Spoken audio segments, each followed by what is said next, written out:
Welcome to Open Source Health, the podcast that doesn't just talk about fixing healthcare, we're actively doing it. I'm Tripp Johnson, CEO of the Advocacy Collective, and I'm here to take you on a behind-the-scenes journey as we build a technology-forward, stakeholder-centric healthcare company.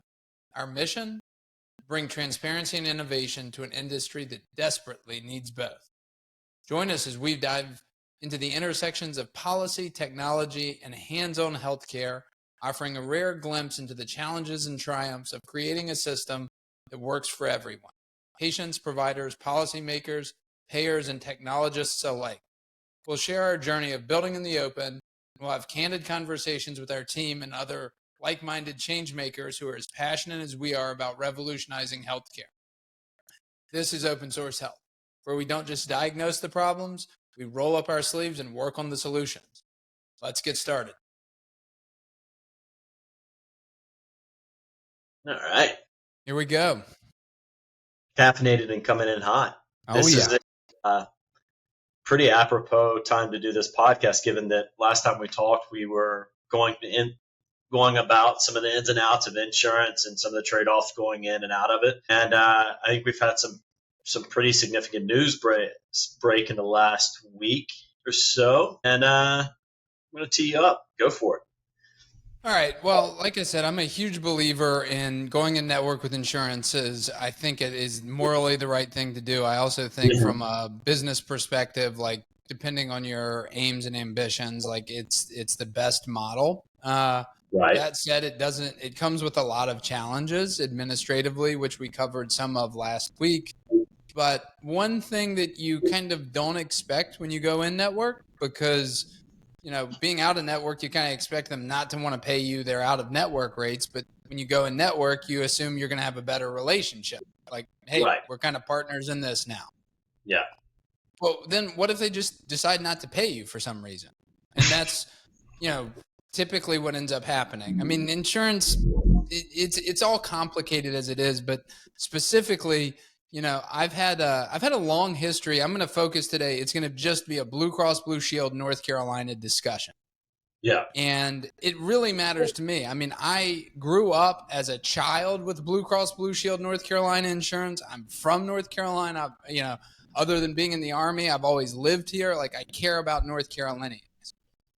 And so it really bothers me that when the largest health insurer who's responsible for, providing vital services, just frankly, like doesn't hold up their end of the bargain. Right. So I guess like going back to 2019, when I was putting together an advisory board, I had the, tremendous privilege to be connected with Brad Wilson, who was, I think, the CEO of Blue Cross for maybe 13 years. I think Blue Cross won a ton of awards under his leadership as just being one of the greatest places to work. They have a great foundation arm attached to it that does, provides a lot of benefits to, marginalized populations. So I've always just really had this affinity for Blue Cross. Yeah. Never had any unique relationship. My rates aren't any better than anyone else's, but I just looked up to that organization to some extent because, quite frankly, one of my top advisors and my top advisor and my, I consider him a mentor in many ways, was at the helm for a while. And so, again, just a deep affinity for the people, the organization. And I've always even looked at the relationship with, especially Blue Cross, as one that is, hopefully mutually beneficial. Like we just, So moving into a couple of the issues, there are tons of different insurance plans, even under like Blue Cross North Carolina. One of them is specifically called, they have these like marketplace plans because of the Affordable Care Act. So you can go on and you can get your own health insurance if you don't have employer provided insurance. These are usually carved out as like local plans that are attached to hospital systems. So there's a UNC Health Alliance plan. There's a Duke Health plan. Those are both in the Triangle. In Charlotte, you've got an Atrium, you've got a Novant. In the Triad, you've got a Wake Forest or Baptist plan, and these plans often restrict benefits to use like within like a geographic area. Well, It was super important to me to get a network with those plans. take care of, the patients in our local area. And we did that. We were actually denied the first time. And then, I sent an email saying, hey, this just seems like it's wrong. Like we should be a network. Like you don't have more than enough psychiatrists in your network. And they came back and they said, yep, this was a mistake. We entered the plan. Well, we entered the plan like September 2021 2022, I think. Yeah. And January 2023, we're not getting paid by the plan. Well, that just carries on for another 12 months. And we keep seeing patients and we keep billing Blue Cross and we just keep getting, non-payment, and we're being told we're out of network, all these other things. I got a document of emails. I mean, it was like over 100 emails trying to get payment for something we were always in network with. Yeah. That took over 18 months to resolve. And that was about $150,000 over the course of that time that they were holding up. Eventually, we got that resolved. And that was probably in May, June of this year. Mm-hmm. And then about a month ago, I got a call from our revenue cycle manager, and she says, hey, like, we're not getting paid for our partial hospitalization claims. What do you mean? Like, why not? And then and she's already worked through her channels, and they're, the first thing they said was like, well, your provider's out of network.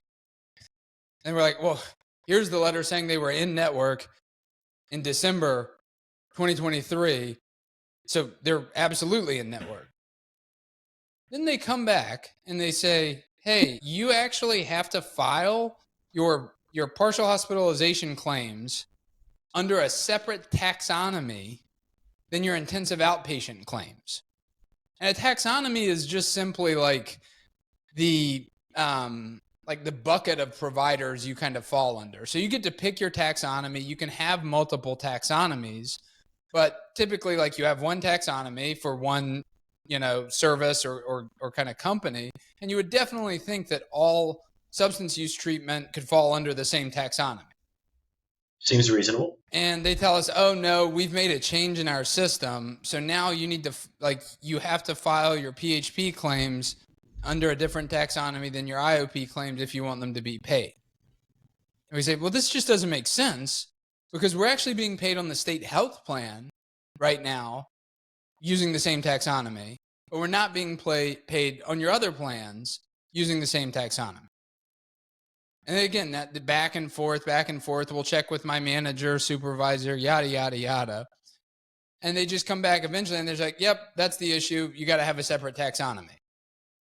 Well, then I get an email this morning from a group that has been involved in, quite frankly, pushing back against some of the new requirements on in-network providers that banded together earlier, like in the summer, around the prior authorization issues with Blue Cross. And the email was actually around the prior authorizations. They were saying it's taking 2 to 3 weeks to get authorization for PHP or IOP level of care.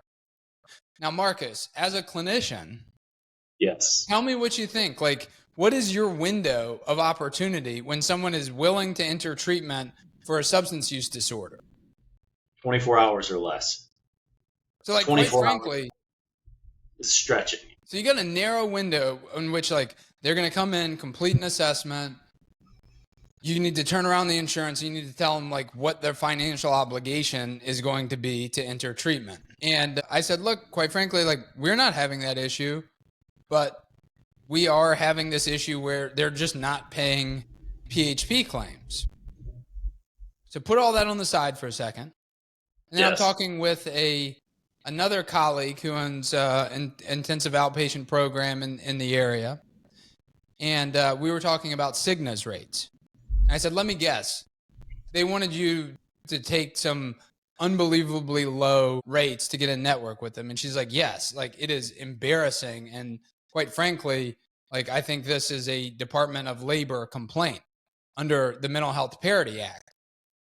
And she said, so I just emailed him back and said, I'm going to go file a complaint with the Department of Labor. Cigna came back to her and said, tell us what rates you want. So they completely capitulated. Yeah. So after hearing that, I'm like, okay, great. Like, we have both mental health parity issues and a Department of Insurance issue in terms of them just not upholding kind of like their contract with us. Not to mention, I mean, you could even call this a Department of Treasury issue because Blue Cross is currently provides the state health plan. Yeah. But like as a small organization, like who's got time to research all of that? Right. When like you win in network with them, so this is a more straightforward process. We take lower rates, but you make it easier on us to provide the vital services that we do. So today, I called my attorney. I said, look, like, I think we've got a complaint potentially for the Department of Labor and Department of Insurance, and I'm going to send an email to Blue Cross and like, are you good if I copy you on that? He's like, absolutely. We've got a similar case going with Blue Cross right now. Not to mention, I know a lot of providers in various different fields, not just behavioral health, who are running into these issues with Blue Cross Blue Shield for the first time. So piece all that together and what's your theory as to why? Blue Cross might be circling like the drain. Like they could be at the early stages of a death spiral, which is awful. Like I don't want it to happen. But quite frankly, like they lost the state health plan contract, which is very contentious and I believe like very politically motivated in terms of, Republican. Blue Cross has been known as a fairly, Democratic leaning organization over time. And the Republicans just wanted to do a little payback. So, they shopped the rates around Aetna. They awarded the contract starting, January 2025 to Aetna. Well, there goes like 800,000 of their subscribers because they lost the state health plan. So that has like really significant impacts to their cash. I also know a lot of people who have worked at Blue Cross and have departed in the last, say, 6 months, and then some that have departed in the last 18 months. And then, my former advisors who, they've been gone for 3+ years now. So I've had some connection kind of behind the scenes with folks in leadership roles at Blue Cross over the last, 3 or 4 years. And quite frankly, I think after losing the state health plan contract, my guess is their executive leadership has said, do anything you can to keep money from going out the door.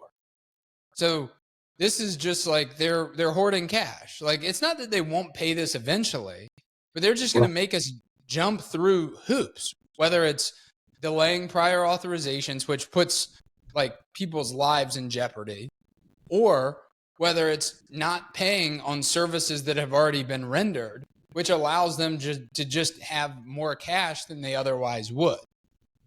And I feel pretty confident that this is just, essentially unethical practices being mandated maybe from the top down. Yes. I had a quote from a former, Blue Cross employee, and I think it was something along the lines of, I don't know if there is some secret plan or the executives are just that stupid. Like maybe there's some secret plan to turn it around, but right now it just seems like there's some sort of, potential death spiral going on. And they're going to lose a lot of goodwill and trust with provider organizations, and they're incredibly important in North Carolina. So I hope it turns around. So how do we navigate this as a business? I mean, like I said today, I don't know. Like I feel, woefully ill-equipped to go to war with Blue Cross. Like it's not in our best interest, but at the same time, I've never been one to back down from, a challenge when I think we're in the right. Yeah. So as a business, we just got to keep doing our thing, making sure that we're providing quality care and billing for it within all of the rules that we've always complied with. And then, quite frankly, it's putting together all the documentation so that we can go to file complaints, like I said, with the Department of Labor and Department of Insurance to say, hey, this is what's going on. It's problematic for us. So I imagine it's problematic for a lot of other people in North Carolina, and And I think that typically, if you file those complaints, that launches a fairly expensive investigation for Blue Cross. So my hope is they just come back and they say, hey, we're going to resolve this issue. Thank you for bringing it to our attention. Right.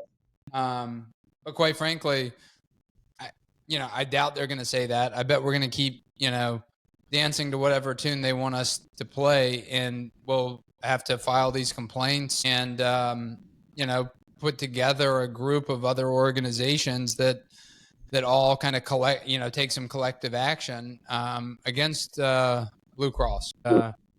My understanding is there was a similar type lawsuit settled a few years ago, maybe with the, on behalf of the North Carolina Medical Society. Mm-hmm. And so doing a little bit of research into that right now to see, what happened. And ultimately, like at the end of the day, like I actually want more people to be in network. I want more people to, participate in that so that we have a better healthcare system that works for everyone. But this is the dark underbelly of being a network provider. Yeah. This is one of the trade-offs. Mm-hmm. Yeah. And so we'll see. I mean, I feel like we're pretty well prepared to navigate it, but it's definitely, scary. I mean, Blue Cross is a very significant portion of our revenue. It just shows the need to diversify away from Blue Cross. And as an employer, I fought really hard to try and get us all Blue Cross insurance. Yeah. Fuck that. Now I don't trust that they're going to be the best. I think they have historically been the best in North Carolina, but I don't know if that's the case anymore. And that's a major shakeup.